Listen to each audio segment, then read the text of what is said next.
Hello, Todd. I want to thank you for involving everyone last night. And I want to thank you for speaking into abortion. I know Steve had mentioned it in a recent sermon. However, as I talk with my wife, I am more confused than ever in regards to Genesis chapter 2. If I can nicely, are you saying babies don't have a soul until they breathe air? Or are you saying babies are not alive until they breathe air?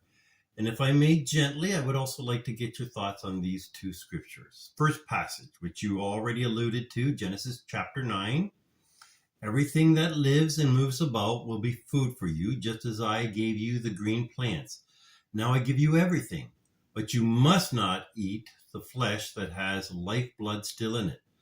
And for your lifeblood, I will surely demand an accounting. I will demand an accounting from every animal. And whoever sheds human blood, by humans shall their blood be shed. For in the image of God has God made mankind. Love to sit down and talk for an hour, but very briefly, as I understand it, God is beginning to institute governing structures and principles of society, and capital punishment is one.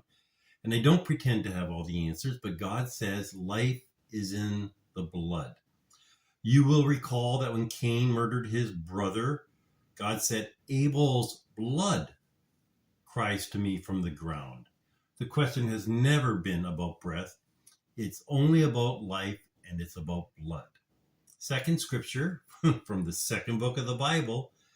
If people are fighting and hit a pregnant woman and she gives birth prematurely, but there is no serious injury, the offender must be fined whatever the woman's husband demands and the court will allow.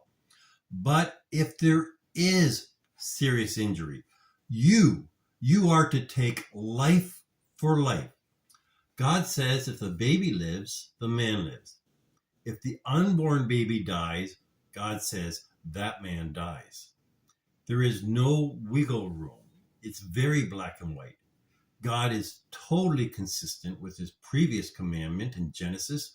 Whoever sheds human blood, by humans shall their blood be shed.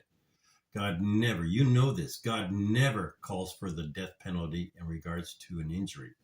The death penalty is only when a human life has been taken. And here God calls for the death penalty. This is not like simply picking an apple from a tree or cutting our lawn. When you have killed a baby, God clearly says you have taken a human life. Every doctor that kills a baby is a murderer. Every parent that kills their child is complicit. I understand these scriptures are very sobering, but unless I'm wrong, we cannot reason our way out of what God has revealed in the Bible. I'd like to get your thoughts. Let me know if I'm out of place. Thank you, Todd. Bye-bye.